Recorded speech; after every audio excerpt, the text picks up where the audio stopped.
Netflix CEO finally breaks silence about Sussexes deal cancellation after shameful 75% stock drop. The CEO of Netflix said the company's recent 75% stock drop was a horrifying, disappointing and embarrassing moment for the streaming platform, which lost 200,000 subscribers in the first 3 months of the year. The company lost $54 billion in a single day in April after having seen booming success at the height of the COVID-19 pandemic. Netflix is currently trading at $195 per share, as opposed to $348 per share in April. It was horrifying, disappointing and embarrassing, CEO Ted Sarandos told the New York Times. We make decisions based on the best information we have at the time.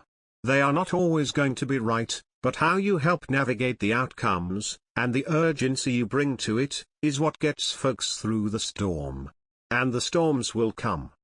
The executive, acknowledging how the company added 10 million subscribers in the first 3 months of lockdown, admitted there were likely a lot of underlying things that helped business boom during the pandemic and that Netflix should have evaluated its success more carefully. We could have been much more questioning of the success and saying, "Are you sure?" Sarandos, 57, said. He also addressed the controversy surrounding comedian Dave Chappelle, whose show The Closer came under fire last fall after several woke activists claimed it contained transphobic and homophobic content and called for it to be canned. Sarandos rode in behind Chappelle and continued to publish the show, triggering a mass exodus of woke workers. During his interview with The Times, Sarandos yet again defended the choice to support Chappelle, saying, "I always said if we censor in the US, how are we going to defend our content in the Middle East?" Netflix recently announced 150 layoffs and dropped several shows in development, including projects by Prince Harry and Meghan Markle.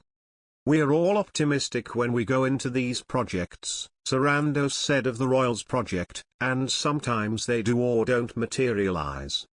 Many royal fans commented on this news. One fan said, "It serves you right for following the Sussex couple about."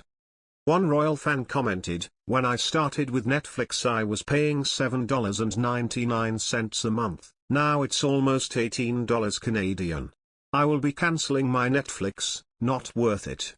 Another said, "If the Sussexes disrupt or disrespectful the Jubilee celebrations for their reality show it will drop again. Texas was bad enough, and that was repugnant."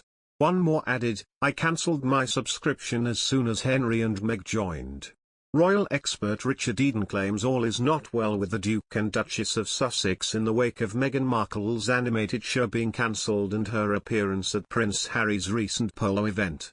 The Duchess of Sussex was pictured supporting her husband at a polo event in California, after her animated series Pearl was axed. As a result, specialists have claimed all is not well with the pair. News that Prince Harry's memoir has also been delayed is believed to have increased tensions, royal expert Richard Eden claims. Speaking on the Palace Confidential podcast, he suggested the couple were overextending themselves with the ever-increasing commitments they have signed up for to keep their celebrity status.